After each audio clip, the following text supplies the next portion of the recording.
Do more is a call to action for all Australians to be allies, making the commitment to become more informed, more educated, and more engaged in creating positive change to challenge racism.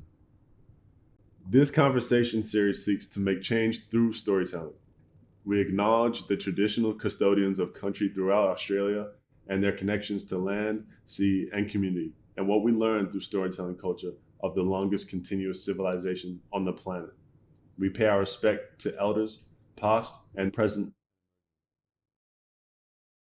Hi everyone, my name is Tasneem Chopra and I will be speaking to Sabrina Fredericks for the DoMore project and looking forward to learning more about how racism has shaped her life, how it's impacted it and what she's learned from it.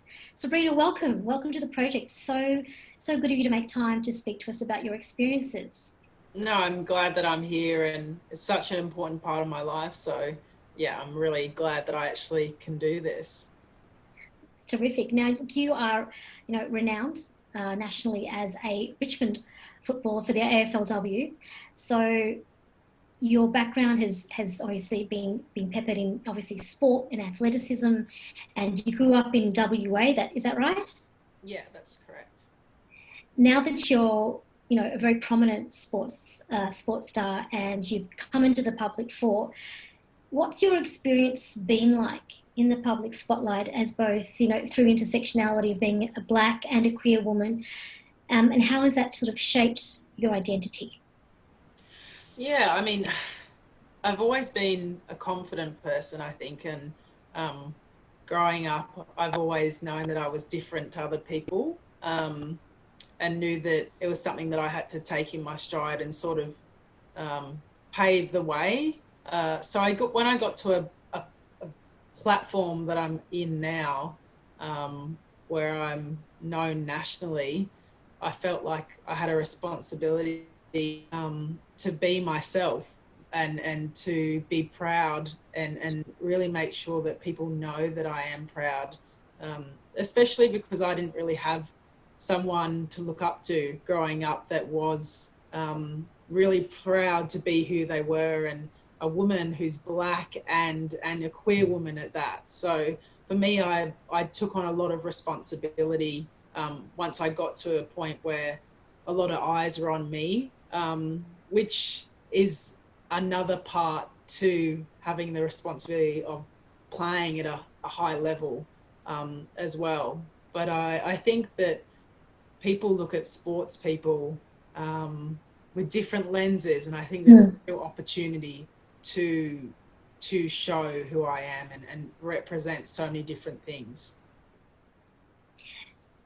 That's really, I mean, it's an interesting story when you mentioned that there was nobody there for you to look up to, so no role models as such for you. Now that you're in this position and you have got a platform, I mean, what's your legacy, do you think? Like, say you retire from the game in about 10 years, what are you hoping that you've done with the platform that you have that you think that would be very different to what others have gone through? Yeah, I think about the word legacy all the time. I definitely let it steer me in how I go about my everyday life, just because I know that there's purpose in leaving an impact on the next generation. And for me, obviously playing football, I want to do well, and I want to do well on the field and all those things. You want to perform at the highest level. But for me, I think I would just want to be known as someone that was unapologetically themselves, and no matter what was going on, was so proud and just wanted others to do well and wanted others to be themselves. There's so much hate going on in the world at the moment, and I just want to be known for trying to encourage positivity, trying to encourage growth, trying to encourage the best in our community and us as humanity. That's amazing. I mean, that's a really positive way of pivoting and seeing what your platform can do and highlighting all that can be achieved that is success and that is promise and that is hope. But in that space, and not to be the sort of the Debbie Downer here, but what have been some of the negative experiences that you might have had? I mean, I'm sure it hasn't always been good, and there would have been some I guess, some struggles and barriers along the way. Would you be able to talk us through what those were and how you managed to navigate them? Yeah, I mean, I think that's probably why I try to look at the world quite optimistically, is because I've my whole life I feel like I've been on the outer, and I feel like I have been different. And when I was young, I think that systemically, you think that being different is wrong. You feel that different is a bad thing, whereas I've Yeah. learned over time to embrace that difference and realize that's something to celebrate. But yeah, it's taken me a very long time. When I was young, I was born in the UK and moved to Perth, Western Australia, when I was 7 years old. And at that time, you're very naive and wide-eyed, and there's so much ahead of you, and you see the world in a completely different lens. Where I went to school, I was, apart from my siblings, I was the only dark-skinned kid that was non-Indigenous. And at that time, I didn't quite understand why people weren't really warming to me, why people couldn't really, I guess, understand where I was coming from. A lot of those kids actually didn't realize that you could be English and have dark skin, um, which is so strange. I mean, you were 7 years old. How do you internalize those reactions? How do you negotiate race relations in the playground when you're 7 years old? It's incredibly difficult. It's to feel like you're on the outer and there's nothing that you can do to change that is really hard as a kid, especially because all you want to do is make friends and have the best time at school. And I guess that's how sport sort of came into my life. It was an opportunity for me to feel like I belonged, feel like I could offer something to my community, which was my school. And that's actually how I got into AFL football. Was playing in the schoolyard was the only way that I could sort of relate to those kids and get them to embrace me and accept me. And now you sort of come full circle because you're using that platform that you used to feel accepted to now be a legacy for other young kids who might themselves come from intersectional backgrounds to aspire to. So you've kind of filled the void that you didn't have. Sport is an incredible vehicle, and it's the one thing that I love, where anyone from any background from anywhere in the world can come together and celebrate something. And for me, it was a tool to feel like I belonged somewhere, and I feel like it's my responsibility now to give that back and to continue that and to make continued change and make others feel like they belong. I mean, we're talking about that now in 2020. What do you see the sporting institution, what could it be doing better?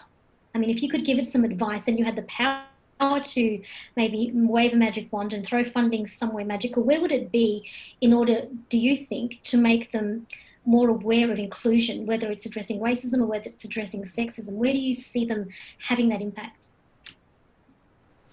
I definitely think at the grassroots. That's where it starts. It starts with young girls not feeling comfortable to be able to be in a physical sport, not having the resourcing, putting that money in facilities so you can have female change rooms, so the girls don't feel like they don't belong there. I think just giving those young girls the opportunity to give the sport a try and to stay with it. I think that obviously I would love to have the funding at the top level so I could play full time and all of that. But I know that the money needs to go into the grassroots so those young girls can come through, and by the time they're my age, hopefully there's a full-time job there to compete at the highest level. Well, I think it's fantastic that you're in the platform that you are to be able to make the call to do that, because I think it's often only I mean, obviously at the top level where there's changes and decisions can be made that impact grassroots. And if you have the ability and platform to actually, impact the top level, I mean, that will hopefully, result in the sort of drop down effect or the trickle down effect to where it's really needed. So that's a really good point. Now, another thing I wanted to mention is, I guess, solidarity. And in your team, you have, I believe you have a colleague in Akech Makurchot, who is also a woman of colour and obviously a fellow athlete. How important has it been, I guess, having that sisterhood or having that connection on field and off field for you as a woman of colour athlete yourself? It's been incredibly important to me personally. I've played so many different sports and been lucky enough to be a part of so many great teams, but I've not really ever had a teammate of colour before. Yeah. And that's crazy to think of when I've played in a lot of teams. And especially in 2020, to think of that now, given the dynamic that we have in this country, what Australia looks like. Exactly. I mean, to only now get that, to see yourself reflected back in a colleague, it does seem surreal, but maybe that's also the lesson for sporting institutions. Yeah, absolutely. But I think that our bond from the beginning, you recognise that same struggle, you recognise that same sense of just trying to belong somewhere. And I think that me and Akech will always have that bond where we are family, because we recognise that what we've had to do to get to this point, and we still, to this day, still have to, go over hurdles that some of our other teammates never will have to or never should have to go through. And for me, it's been really nice just to have someone to talk to when things like that happen, because sometimes it's hard to talk to someone that doesn't recognise the same struggle. He doesn't get it, yeah. He's not been there. Look, I think that's a really good segue into, I guess, the next segment I wanted to explore with you. And it's going to get personal here, but, it really wouldn't be cricket if we didn't actually talk about how racism has affected you. I mean, have you experienced, say, personal microaggressions, or even, your sexuality? Have you experienced those, and how did it make you feel in the moment that you experienced them, that it became a lesson for you? I think that from a young age, I've realised that racism isn't as, this is going to be quite funny, but it's not as black and white as what people might think. Especially in this country, I think there's a lot of underlying casual racism that happens. Can you give me an example of, like, some of the, I guess, well, that's, the subliminal or the covert racism or the microaggressions? What are some of them that you've seen? Yeah, so, little jokes that people make, references to your skin, talking about your hair. And for me personally, I think just growing up and having every reminder that you're different to everyone else, and that you wouldn't get that same treatment if you weren't of colour. And I think that, people might not always be thinking maliciously, but I think just that constant casualness about it, it starts to eat at you. And I think it's that saying, the, death by 1,000 cuts. Wow, yeah, yeah. For me, at that time, it may have not hurt dramatically, but, you get that same thing over and over again. And, you get to 24 years of age and it starts to get to you, because it never really changes. Can I just, there'll be listeners out there, some who may have never experienced racism for obvious reasons, and there'll be plenty of those that have. But could you just talk us through, I mean, because I know in a moment when I've experienced racism, how my body reacted and how I responded to that internally, whether it was, my pulse accelerating or my blood boiling or, my throat feeling tense. I mean, what do you go through? I mean, if you're comfortable answering this question, but I think sometimes when you actually explain, when you explain the visceral reaction or the physical reaction or an emotional reaction to what it feels like, that can be so educative for people who have no idea and have no frame of reference of what it means to be otherized and to be profiled. And I think that's a really valuable lesson sometimes. I think that for me personally, anger is normally the first emotion that comes to mind. And I'm not normally an angry person, but I think just the anger is triggered in me because I think, why is this still happening? In this day and age, why is this still happening? And that anger just elevates inside of me. And then it turns into just being really upset. And all the instances that come to mind, I normally just get so angry and you just want to yell. But then you play into that. You're playing into and reaffirming what they're saying or they're doing. Not taking the bait. Yeah, exactly. And there's been an instance, a recent instance, where I was at a shopping centre and I was just at the self-serve checkout, and that feeling when someone's looking at you and you can feel it in the back of your head, like they're staring at you, and the employee was following me around this self-serve checkout and no one else, just me. And there can be people that say, you're just overreacting, like they're going to do that with everyone. But I took notice it was only me. And I'm going to pay, and they've come up to me and asked me if I'd paid for the bag. And I immediately just wanted to yell at them. And I know that sounds really, really harsh and a bit violent, you might say, but no, it sounds perfectly understandable, actually. I just got really angry because I just thought, I've never stolen my life. Like, I've never even thought about it, and I think that it frustrates me that someone can pick you out from a group of people just based on the color of your skin, and pigeonhole you to be a criminal. And that, really made me angry. And then I got upset, really, really upset. And that still happens to me now. Yeah, look, I'm so sorry that you hear that and you experience that. I mean, I guess for, the younger people who are watching this, young people of colour in particular, who when they hear this, many of them, I'm sure, could relate to experiences of being profiled and being over-surveyed for various reasons. I mean, when you look back at it now, in that moment, what advice would you give them to, not to normalise that experience, because it shouldn't be, but what advice would you give to a young person who's feeling over-surveyed and feeling like that, based on your experiences, to get through something this frustrating? It's always hard because you think that you should tackle it front on and actually talk to the person and try and educate the person that is doing that. I'm fully aware that sometimes in that moment you don't have the energy to explain yourself.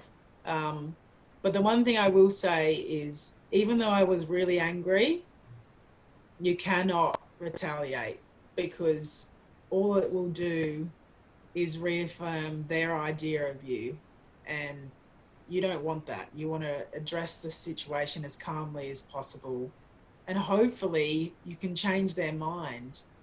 I feel like the only way forward is by actions, showing good actions, and just being proud of who you are. I genuinely think positivity is the only way we can address racism. That's a really positive and uplifting way of addressing what is a very difficult issue. And I guess that leads also to the next question of, you grew up in Australia as a young person that you mentioned, where there was very little reflection of yourself when you were at school, and even to some extent on the sporting field. And now, fast forward to 2020, seeing the world that you live in, do you feel that we are still living in And do you feel, as a woman of colour, as a queer woman of colour, that we're still living in an era and in a time that is repressive, or do you have hope for, you know, what was once white Australia to be an inclusive and multicultural country? I definitely have a lot more hope. Yeah, I definitely do, especially with my generation. People are a lot more open-minded and see things a lot differently, and want to give people an opportunity and a chance. And I think that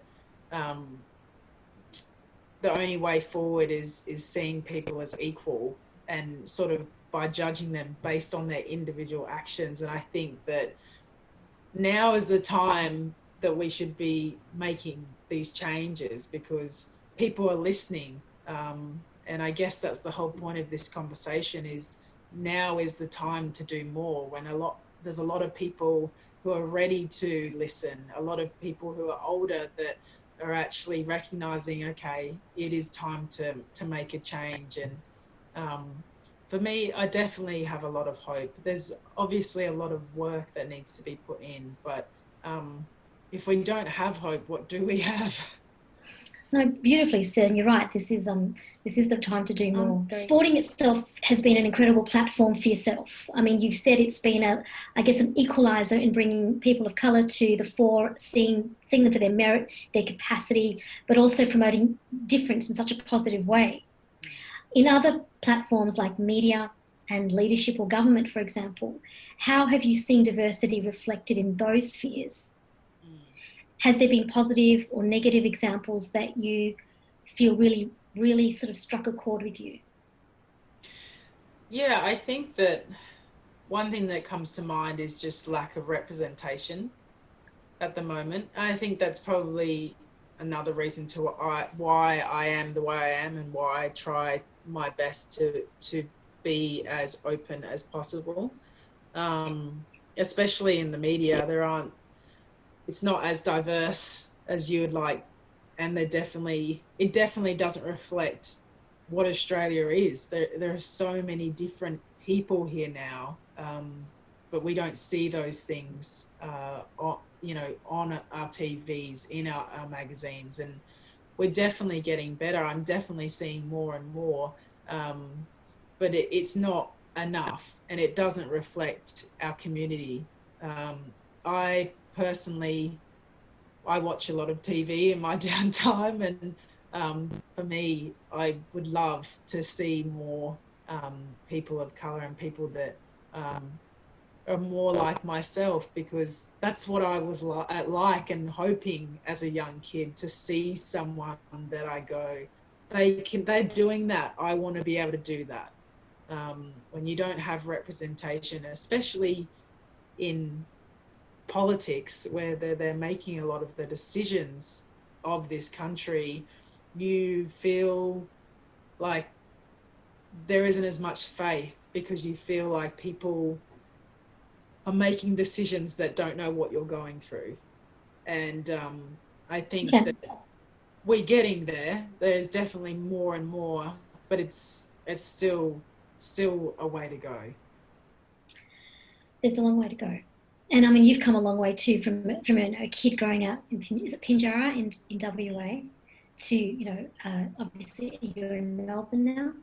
Yes, I am. Melbourne, and how, I guess there's a notion of belonging and feeling like you belong, and identifying as a person, with all the different hyphens of whether you're British born, or whether it's your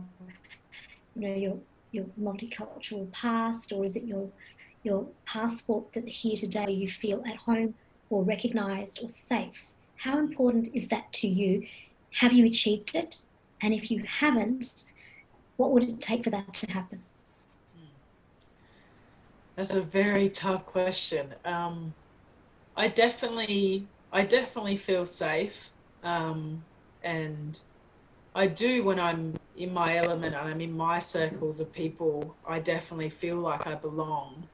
But I think that I still haven't completely achieved the sense of belonging in just your everyday life out in the community, whether that's going to the shops or walking down the street.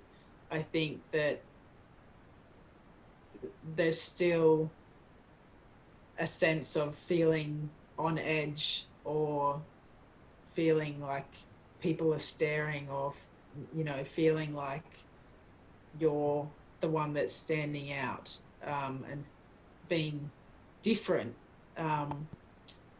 I think that over time it has definitely gotten a lot better. I think that, especially with my move to Melbourne, I have noticed that there are a lot of communities of people here, which I've really enjoyed.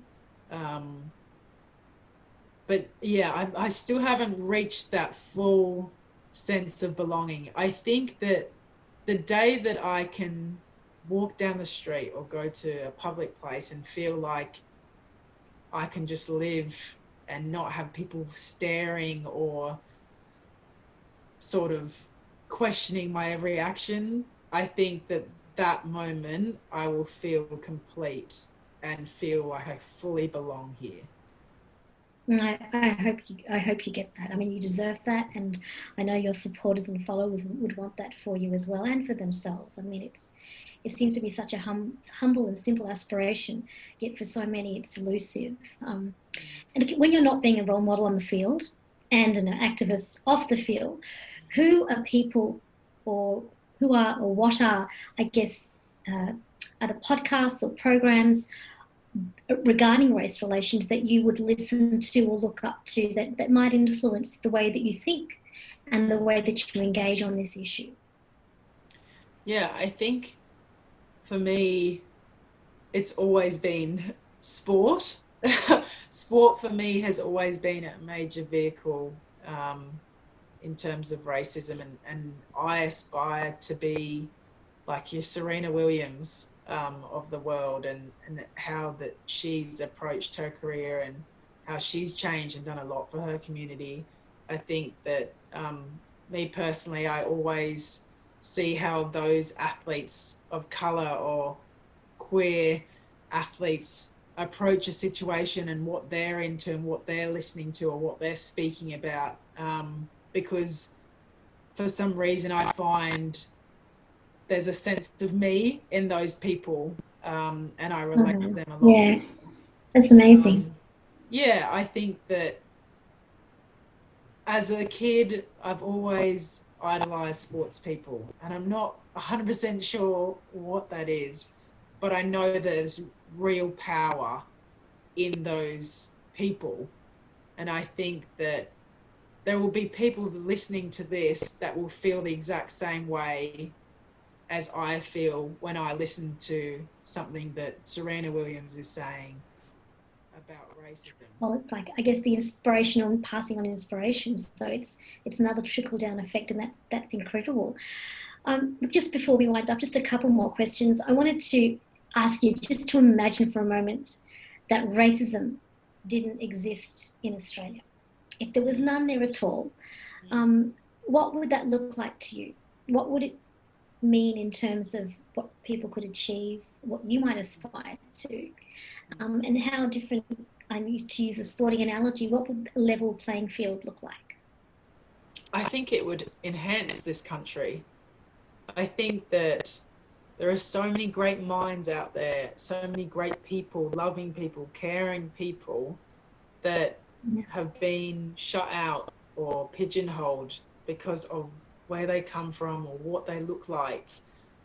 And I think that a country without racism would be amazing. You'd feel like you could go out and do anything, obviously within reason, go for any job. If you're qualified, you make the job, not feeling like you've not gotten it or been given it for a certain reason, feeling like you've earned it.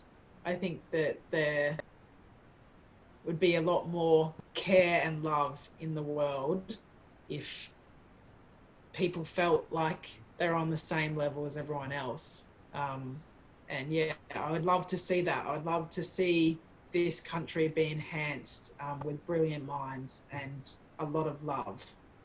Well, like you said, we only have hope, right? So all power to that. And just a final question, or two questions. The first is, what is a small takeaway that you might, pronounce to young people? One small thing that they could do to move forward on ending racism or moving towards racial equality. That's one small thing. And what's one big thing that you think in society that we could do to combat racism more effectively? I think one small thing is trying to be proud of who you are, but also addressing situations head on, not being a bystander, and that includes people who aren't of color, Yep. people that have, I guess, an opportunity to make those changes right on the spot, calling people out. And I'm not saying in an aggressive, negative way. I mean, an education, making sure that people understand why that's not how you should be acting, that's not what you should be saying. In terms of the broader community, I think that representation, we need to have more people, more diverse people in politics, making the decisions for this country, people on the TV, people in media, people in businesses.